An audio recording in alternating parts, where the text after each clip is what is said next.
கர்த்தருடைய பரிசுத்த நாமத்திற்கு மகிமை உண்டாவதாக. இந்த நாளிலும் ஜெபம் என்ற தலைப்பில் நாம் பார்த்து கொண்டிருக்கிறோம். அதிலே பரமண்டல ஜெபம். இந்த பரமண்டல ஜெபம் என்று சொல்வது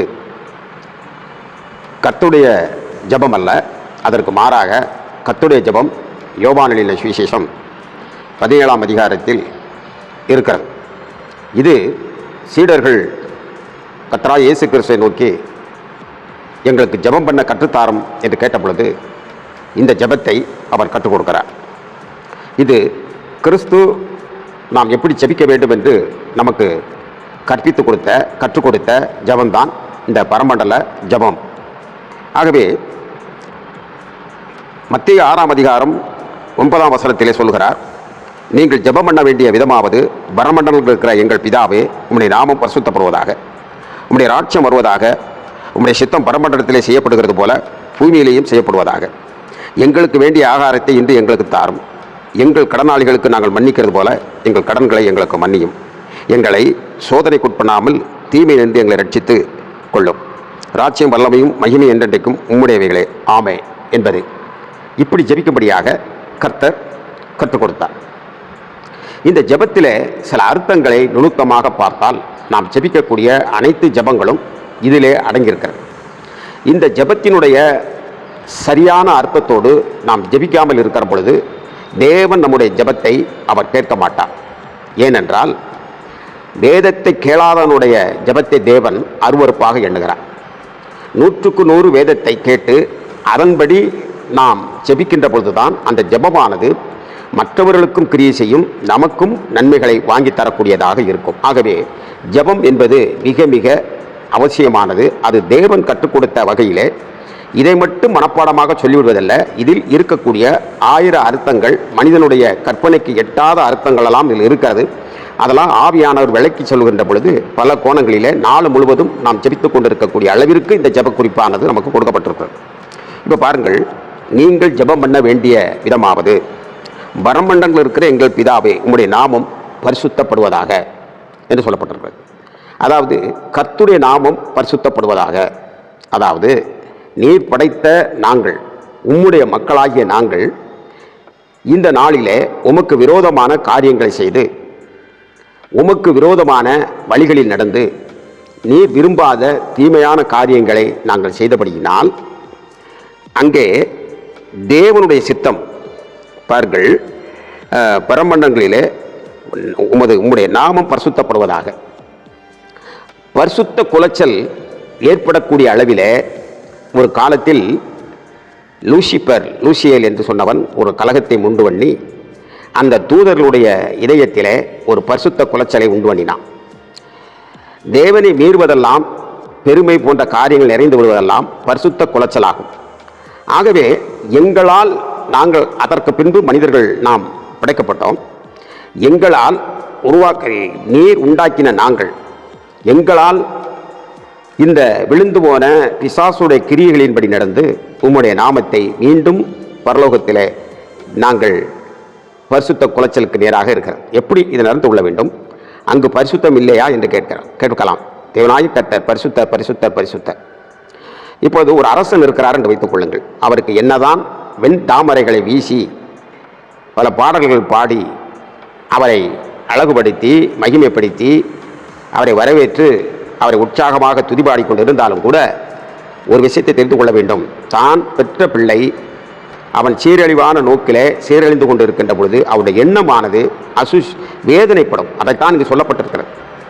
என்னுடைய பரிசுத்த குலைச்சல், அங்கே உம்முடைய சித்தத்தை அவர்கள் தேவதூதர்கள் எல்லாம் துதிக்கின்ற துதியை உள்வாங்க முழுமையாக முடியாத அளவிற்கு நீர் என்னையே நினைத்து கொண்டிருக்கிறீர். ஆகவே உம்முடைய நாமம் பரிசுத்தப்படத்தக்கதாக நாங்கள் இனி பூமியிலே உம்முடைய சொல் கேட்டு உமக்காக நாங்கள் வாழ்வோம் அப்படிங்கிறத ஒரு தெளிவான அடிப்படையிலே அந்த முதல் வசனம் சொல்லுகிறதை நாம் பார்க்கிறோம்.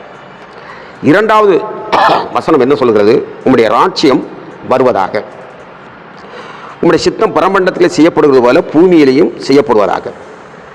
பரமண்டலங்களிலே தேவாதி தேவ தூதர்கள் உம்மை துதித்து மகிழ்ந்து கொண்டு இருக்கக்கூடிய அந்த நிகழ்வு போல நீர் உண்டாக்கிய இந்த பூமியிலேயும் மகிமைப்படுவதாக, அந்த ராட்சியம் பரலோகத்தினுடைய ராட்சியம் இங்கு வருவதாக என்று ஜெபியுங்கள் என்று அவர் கற்றுக் கொடுக்கிறார். அப்போது இந்த பரலோக ராட்சியம் இந்த பூமியிலே வந்தால் அங்கு என்ன அவருடைய சித்தம் செய்யப்படுகிறதோ அது இங்கே செய்யப்படும். மலையில் மீது இறங்கி அப்பைக்கப்பைக்கு தீர்க்கதரிசிகளுடைய ஆவியிலே இறங்கி அதன் பின்பு கூடாரத்திலே இறங்கி இன்றைக்கு அவர் நம்முடைய உள்ளத்தில் இறங்கத்தக்கதாக நாம் ஜெபிக்க வேண்டும். ஏனென்றால் வானம் எனக்கு சிங்காசனம், பூமி எனக்கு பாதவடி, மனிதன் எனக்கு எப்படிப்பட்ட ஆலயத்தை அவனால் கட்ட முடியும் என்று கர்த்தர் கூறிவிட்டார். ஆகவே இன்றைக்கு ஆலயமாக இருந்து கொண்டிருப்பது நீங்களும் நானும் இருந்து கொண்டிருக்கிறோம். இந்த ஆலயத்தில் அசூசி ஒன்றும் காணப்படாதபடிக்கு, இந்த ஆலயத்தில் எப்பொழுதும் தேவனை சிந்தித்து தேவனை துதித்து கொண்டிருந்து தேவனை பாடி கீர்த்தனம் பண்ணுகிற அந்த சுபாவம், அந்த எண்ணங்கள் என் இதயத்தில் இருக்க வேண்டும். தேவன் சிம்மாசனம் அதை போட்டு அமர்ந்திருக்க வேண்டும். நீங்கள் சபைகளுக்கு போனால், சபையே ஆலயம் என்று சொல்லக்கூடாது, சபைக்கு போனால் அங்கே சபையிலே நீங்கள் நன்றாக தெரிந்து கொள்ள வேண்டும், குட்டி குட்டி தேவாலயங்களாக உட்கார்ந்து கொண்டிருக்கிறார்கள். தேவன் வாசம் பண்ணுகிற குட்டி குட்டி தேவாலயங்களாக உட்கார்ந்து கொண்டிருக்கிறார்கள் என்பதை மறந்துவிடக்கூடாது. ஆகவே அங்கு அந்த ஒரு மனிதனை பார்த்து நீங்கள் பேசுகிற பொழுது ஒரு அசூசியான வார்த்தையினாலோ அல்லது உங்களுடைய அலங்கரிப்போ உங்களுடைய செயல்பாடுகளோ இன்னொருவர் இச்சையை தூண்டக்கூடிய அளவிலோ அல்லது தேவத்தை எண்ணத்தை தூண்டக்கூடிய அளவிலோ இருந்துவிடல் ஆகாது. ஏனென்றால் அது ஒரு ஆலயம் உன் பக்கத்தில் இருப்பது. அதை அசூசப்படுத்தக்கூடிய அளவுக்கு நீ வாழ்ந்து விடக்கூடாது. உனக்குள்ளும் அந்த அசூசி இருக்கக்கூடாது என மிக தெளிவாக திட்டமாக அவர் குறிப்பிடுகிற காரியம்தான் உங்களுடைய ராட்சியம் வருவதாக. பரமண்டலத்திலே தேவதூதர்கள் எல்லாம் உடைய சித்தத்தை செய்து கொண்டிருக்கிறார்கள். ஆனாலும் நீர் எங்கள் நினைவாக இருக்கிறீர். உமது சாயலும் உமது ரூபத்தின் படைக்கப்பட்டிருக்கக்கூடிய நாங்கள் உம்முடைய சித்தத்தை இந்த பூமியிலே நாங்கள் செய்து கொண்டிருப்போம் என்று இந்த உள் அடக்கிக் கொள்ள வேண்டும். இந்த உணர்வோடு ஜெபிக்க வேண்டும். அப்படியானால் அந்த பரமண்டலங்கள் இருக்கக்கூடிய தேவனுடைய ராட்சியமானது இன்றைக்கு சபைகளில் வாசம் செய்து கொண்டிருக்கிறது. நம்முடைய ஐக்கியத்தில் வாசம் பண்ணி கொண்டிருக்கிறது. நாம் ஒருவர் மீது ஒருவர் அன்பு செலுத்தக்கூடிய, ஒருவர் குறைவை ஒருவர் விசாரிக்கின்ற பொழுது அது சபையாக அது வாசம் பண்ணி கொண்டிருக்கிறது. 1ஆம் நூற்றாண்டிலே சபைகள் இவ்வளவு கோடிக்கணக்காக, அதாவது விசுவாசிகள் பெருகி கொண்டிருந்ததற்கு காரணம் இந்த ஐக்கியம் இருந்து கொண்டிருந்தது. ஆகவே தேவனுடைய ராட்சியமானது இங்கே நம் மத்தியிலே இருக்கிறது. இயேசுவும் சொன்னார், மனம் திரும்புங்கள், பரலோக ராட்சியம் சமீபித்திருக்கிறது என்று அவர் சொன்னார். அதே நேரத்தில் கொஞ்ச நாள் கழித்து பரலோக ராட்சியம் உங்களுக்குள் வந்திருக்கிறதே, உங்கள் நடுவில் இருக்கிறது, உங்களுக்குள் வந்திருக்கிறதே என்று சொன்னார், தான் சிலுவைக்கு போவதற்கு முன்பாக. ஆகவே இந்த காட்சிகளை பார்க்கிற பொழுது இன்றைக்கு ஒரு ஐக்கியம், தேவனுடைய பிள்ளைகள் ஒரு ஐக்கியமாக இருந்து கொண்டிருப்பது அது பரலோக ராட்சியத்தை அங்கே இறக்குகிறது. ஒரு விஷயத்தை தெரிந்து கொள்ளுங்கள், இயேசு எங்கே இருக்கிறாரோ அது பரலோக ராட்சியம். அவர் சொல்லுகிறார், ஒருவரோ 2 3 பேரோ இப்படிப்பட்டவர்கள் ஐக்கியமாக இருந்து ஒரே மனதோடு ஜெபிக்கிற பொழுது அவர்கள் மத்தியில் நான் இருக்கிறேன் என்று சொல்கிறார். ஆகவே அப்படிப்பட்ட மகிமையின் தேவனை தொழுது கொண்டிருக்கக்கூடிய நாம், நீங்களும் நானும் எப்படிப்பட்டவர்களாக இருக்கிறோம் என்பதை இந்த பரமண்டல ஜபம் நமக்கு விளக்குகிறது. இப்பொழுது பாருங்கள், இந்த 11ம் 12ம் நீங்கள் பார்ப்பீர்கள் என்று சொன்னால் 9, 10, 13 மிக ஈஸியாக சொல்லிவிடுவார்கள். ஏனென்றால் உம்முடைய ராட்சியத்திலே நாங்கள் இருக்க வேண்டும், உடைய நாம் பரிசுத்தப்பட வேண்டும் என்றெல்லாம் அவருடைய ராட்சியத்துடைய வருகை, அதில் என்னை சொர்க்க வேண்டாம் என்று யாராவது சொல்லுவோமா? பரலோகம் வேண்டும் என்கின்ற அந்த மகிமையான உணர்வோடு நாம் பேசி விடுகிறோம். அது ஒரு பக்கம். அதற்கு பின்பு பாருங்கள், நாம் எந்த இடத்திலே நாம் விட்டு விடுகிறோம் என்றால் இந்த 11ம் 12ஐயும் நாம் ஒரு மனப்பாடமாகவும் புரிந்து கொள்ளாத நிலையிலும் அல்லது நமக்கு அது புரிய வைக்கக்கூடிய அளவிலே நமக்கு உபதேசங்கள் செய்கிறவர்கள் சில நேரங்களிலே தாங்கள் படித்த அந்த பள்ளிகளின் அந்த கல்லூரிகளினுடைய அடிப்படையிலும் பேசிவிடுகிறார்கள். மாறாக எந்த ஒரு மனிதனும் எவ்வளவுதான் கற்றாலும் சில ஒழுக்கம் நெறிமுறைகளை அது வகுத்து கொண்டிருக்கும். ஆனால் ஒரு மனிதனை தொடக்கூடிய அளவில் இருக்க வேண்டுமென்றால், நன்றாக தெரிந்து கொள்கள், ஒரு மனிதனை தொடக்கூடிய அளவில் இருக்க வேண்டுமென்றால் அவன் பரிசுத்த ஆவியினால் நிறையப்பட்டவனாக வசனத்தை பேச வேண்டும்.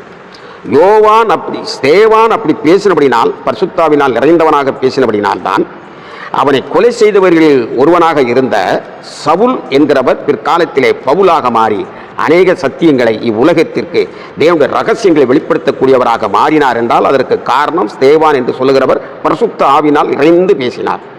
இதை உங்கள் மனதில் வைத்துக் கொள்ளுங்கள்.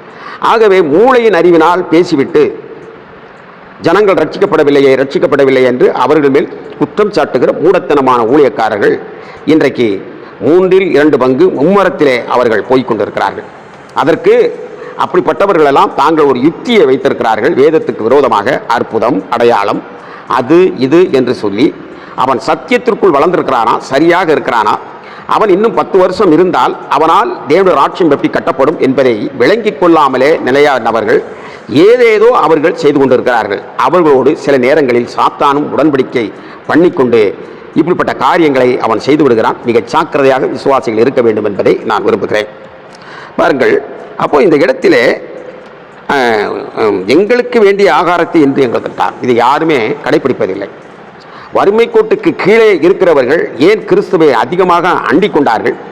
இன்றைக்கும் கிறிஸ்துவை அதிகமாக அண்டிக் கொள்ளுகிறதனுடைய காரணம் என்ன? வறுமை கோட்டுக்கு கீழே இருக்கிறவர்கள் என்று சொன்னால் அவர்களுக்கு சொல்லுங்கள், கப்பென்று கற்பூரத்தை போல பற்றி கொள்வார்கள். அதற்கு காரணம் என்ன?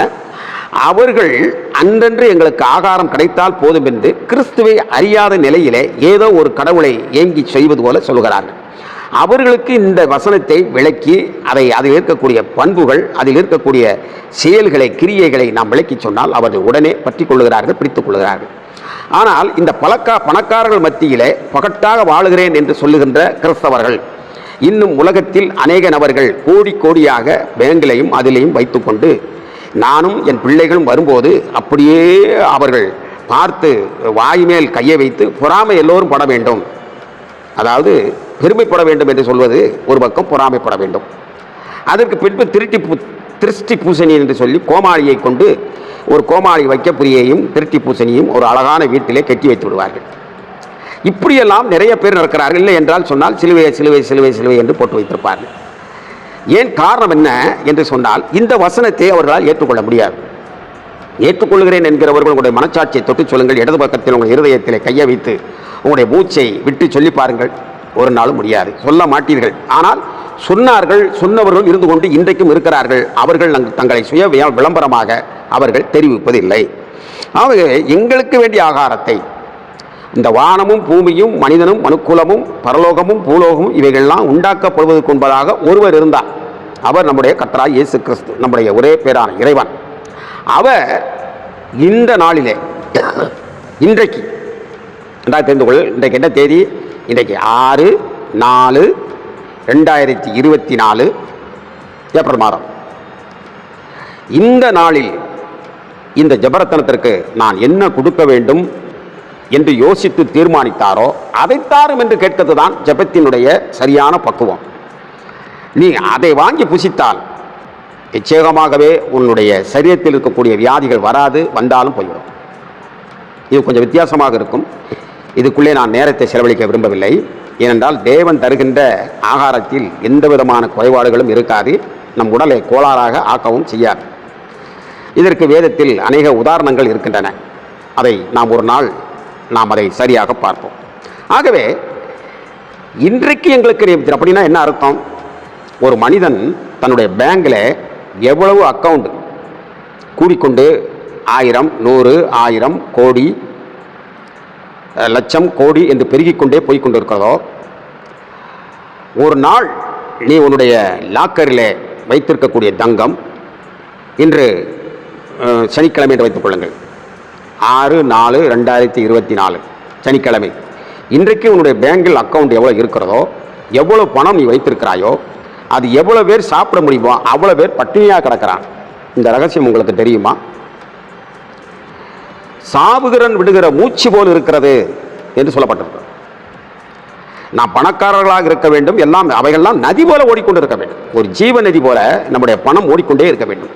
பணம் அங்கிருந்து வர வேண்டும், ஆயிரக்கணக்கில் கோடிக்கணக்கில் வர வேண்டும். அதை ஏழை எளியவர்கள், நம்மிடத்தில் வேலை செய்கிறவர்கள், நமது அண்டை வீட்டில் குடியிருப்பவர்கள் பயமில்லாமல் குடியிருக்கத்தக்கதாக இவைகள் நதி போல ஓடிக்கொண்டிருக்க வேண்டும். கர்த்தர் கொடுப்பார், கொடுத்து கொண்டே இருப்பார். இதுதான் வேதத்தினுடைய சாராம்சம். இன்று வேண்டியதை எங்களுக்கு இன்று தார். நீ இவைகளாம் அடுக்கி அடுக்கி அடுக்கி வைத்துவிட்டு, ஒருவருக்கும் செலவழிக்காமல் வைத்துவிட்டு கடைசியில் அவைகளெல்லாம் குப்பையில் போடுவது போல்தான் இருக்கும். உன் பிள்ளைகள் அப்படி செய்வார்கள்.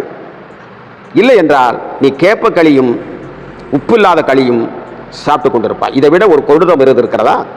4 வீட்டில் இறந்து குடிப்பவன் கூட எல்லா வீட்டு சோறையும் வாங்கி குழம்பை வாங்கி அழகாக சாப்பிட்டு விட்டு போய்விடுகிறான், நன்றாக தூங்கி விடுகிறான்.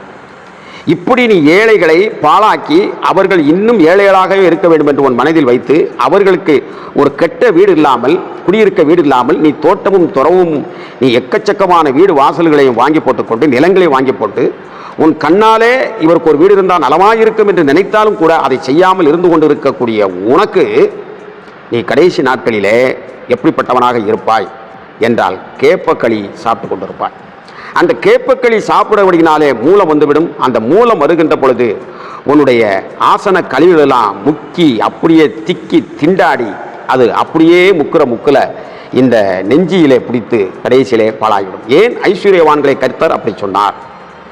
நீ எவ்வளவு பெரிய பணக்காரனாக இருந்தாலும் ஏழை எளியவன், திக்கற்றவன், கஷ்டப்படுகிறவன், கண்ணீர் விடுகிறவனை உன்னை அந்த சிறுமைப்பட்டவன் மேல் சிந்தை இல்லை என்றால் தீங்கு நாளிலே கர்த்தர் உன்னை காப்பாற்ற மாட்டார். தீங்கு நாளுக்குள் உன்னை அவர் கொண்டு போய் விடுவார். நீ போ அப்படின்ட்டு விட்டுட்டு அவர் பேசாமல் இருப்பார். அவர் தள்ளுவதல்ல, உனக்குள் இந்த ஆசையை உண்டு பண்ணின ஏழை எளியவர்களுக்கு, உன்னால் பலன் பெற வேண்டியவர்களுக்கு நீ அறிந்தும் நீ செய்யாமல் இருக்கின்ற பொழுது இதை யார் அப்படி இந்த வேதத்துக்கு விரோதமாக செய்ய சொன்னானோ அவனே உன்னை ஆக்கணைக்குள்ளே கொண்டு தூக்கி போட்டு விடுவான். கர்த்தர் யாரையும் அப்படி செய்கிறவர் அல்ல. ஆகவே இந்த வசனத்துக்கு கீழ்ப்படிந்து விட்டேன் என்று யாராவது நெஞ்சை நிமிர்த்தி சொல்ல முடியுமா? நான் சொல்லுகிறேன், 1ஆம் நூற்றாண்டிலும் இருந்தார்கள், இன்றைக்கும் இருந்தார்கள், என்றைக்கும் இருந்து கொண்டிருக்கிறார்கள். ஆனால் அவர்கள் தங்களை வால் போஸ்ட் அடித்து, பிளக்ஸ் போட்டு அடித்து சுய விளம்பரம் அவர்கள் செய்வதில்லை. இந்த பிரசங்கத்தை கேட்டப்படவாது உன் ஆயுசு நாட்கள் கொஞ்சம் என்பதை யோசித்து சிந்தித்து நீ செயல்பட்டு தேவையில் இருப்பவர்களை தேடி சென்று உதவி செய். என்னிடத்தில் வரட்டும், என்னிடத்தில் வரட்டும் என்று இருமாப்பு பிடித்தவனாக இராதே. உன்னிடத்தில் வருவதற்கு முன்பதாகவே நீ தேடி செல். ஆகவே இந்த வசனங்களும் நமக்கு விளக்கி சொன்னால் உங்களுக்கு அருவருப்பாக தெரிகிறது, அதுதான் உண்மை. ஆனால் அதை நீங்கள் வாய்ப்பாடாக அது என்ன சொல்லியிருக்கிறது என்பதை நீங்கள் அறியாமல் புரியாமல் சொல்லி கடந்து போய்விடுகிறீர்கள். அடுத்து 12 பாருங்கள். எங்கள் கடனாளிகளுக்கு நாங்கள் மன்னிக்கிறது போல எங்கள் கடன்களை எங்களுக்கு மன்னியும். இதையும் நாம் சரிவர செய்வதில்லை. இதுதான் மிக முக்கியம். சரிவர நாம் ஒரு நாளும் செய்ததாக தெரியவில்லை. அதாவது ஆண்டவரே எங்களுடைய பாவங்களை மன்னியும், உனக்கு சோத்ராம் சோத்ராம் சோத்ராம் சோத்ராம் அப்படின்னு சொல்லிட்டு பக்கத்து வீட்டுக்காரன் அப்படி கூட்டும்போது அதில் காற்றில் பறந்து ஏதோ 2 குப்பை வந்து விழுந்திருக்கும். அங்கே சண்டையை போட்டு மல்லு கட்டி போலீஸ் ஸ்டேஷன் வரைக்கும் நீ போய் விடுகிறாய். 3 குடம் தண்ணி ஒரு நபருக்கு என்று சொன்னால் 3 குடம் தண்ணி பிடிக்கிறது 2 குடம் தண்ணி பிடித்து விடுகிறாய். ஒரு பெண் வந்து அவளையாக சொல்லுகிறாள், தாகமாக இருக்கிறது, என் பிள்ளை ஸ்கூலுக்கு போகணும், அதில் தண்ணி அடைச்சி கொடுக்கணும், அந்த 1 குடத்தை பிடிச்சிக்கணும். என்னுடைய கோட்டாவை நான் விட்டு கொடுக்க மாட்டேன், உன்னைய போட்டால் நரகத்தில் தான் போடணும், இப்படி சொல்லுகிறவர். நீ யோசித்திருக்கிறாயா? சரி அம்மா, நீங்கள் பிடித்த பிற பிடிக்கிறேன் என்று சொல்லக்கூடிய அளவிலே உனக்கு மனப்பக்குவம் இருக்கிறதா? யோசித்துப்பார். இல்லையே. அப்போது எங்கள் கடனாளிகளுக்கு நாங்கள் மன்னிக்கிற ஒரு அளவு இருக்கிறது. ஆளாக்க வைத்து மன்னித்தால் உனக்கு ஆளாக்குத்தான் கத்திரத்திலிருந்து மன்னிப்பு பெறும். உழக்க வைத்து மன்னித்தால் உழக்குத்தான் கிடைக்கும். ஒரு படி நிரம்ப, ஒரு மரக்கால் நிரம்பத்தக்க நீ மன்னித்தால், அப்படி சிந்தி செதறி விழக்கூடிய அளவில் மன்னித்தால் கர்த்தர் உன்னை மன்னிப்பார். நீங்கள் எந்த அளவினால் அளக்கிறீர்களோ அந்த அளவினாலே உங்களுக்கும் அளக்கப்படும் என்று தேவன் மிக தெளிவாக சொல்லியிருக்கிறார்.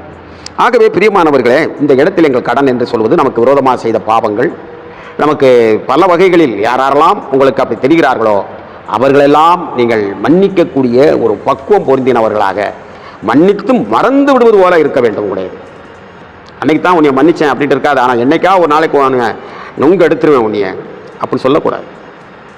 இது என்னால் மன்னிக்கப்பட்டவன் தானே அப்படின்னு சொல்லி நீங்கள் என்ன செய்யக்கூடாது என்று சொன்னால், அவனை அசால்ட்டாக பார்க்கக்கூடாது, அவனை இழிவாக பார்க்கக்கூடாது. இழிவாக பார்த்தீங்க என்று சொன்னால் நீ மரணப்படுக்கையில் இஞ்சி தின்ன குரங்காகத்தான் இருப்பான். 4 பேர்கிட்ட இவன் என்கிட்ட அவ்வளோ வாங்கியிருந்தா இதை செஞ்சேன் அப்படிலாம் போயிட்டு நான் மன்னிச்சு விட்டு அவனை வச்சிருக்கேன் அந்த இடத்துல, அல்ல இதுக்குள்ளேயும் அவனை 4 பேர் அடிச்சு கொடுப்பான் சொல்லி என்று சொன்னால் நீ என்ன செல்வன் சொல்லுகிறாய் என்று சொன்னால் இஞ்சி தின்ன குரங்கு தான். நீ கடைசி காலத்தை அப்படித்தான் கழிக்க வேண்டியிருக்கும். ஆகவே இந்த பரமண்டல ஜெபத்திலே இவ்வளவு காரியங்கள் அடங்கியிருக்கிறது. இங்கே சொல்லுகிற உன் வாயாலே ஒத்துக்கொள், எங்கள் கடன்களை நாங்கள் எங்கள் கடனாளிகளுக்கு மன்னிக்கிறது போல எங்கள் கடன்களை எங்களுக்கு மன்னியும் என்பதை உன் வாயார ஒத்துக்கொள் என்று சொல்கிறார். ஒத்துக்கொண்டதை நான் மாற்ற முடியுமா? ஆகவே பிரியமானவர்களே, இந்த பகுதிகளை நீங்கள் நன்றாக சிந்தித்து பாருங்கள். எங்கள் சோதனைக்கு உட்பண்ணாமல் தீமை என்று எங்கள் லட்சித்துக் கொள்ளும் ராட்சியம் மகிமையும் என்றைக்கும் முடியவில்லை. அதெல்லாம் நாம் ஈஸியாக சொல்லுவோம். ஆனால் இந்த 11ம் 12ம் என் வாழ்க்கையிலே நான் நிறைவேற்றியிருக்கிறேனா? இதுவரைக்கும் நிறைவேற்றவில்லை என்றால் இனியாவது நிறைவேற்ற பாருங்கள் பிரியமானவர்களே. அப்படி நிறைவேற்றினால் சொர்க்கம் உங்களுக்குள் பரலோக ராஜ்யம் உங்களுக்குள் நீங்கள் கூடுகிற கூட்டமெல்லாம் சொர்க்கம்தான். கர்த்தர் நம்மளை ஆசீர்வதிப்பாராக. ஆமென்.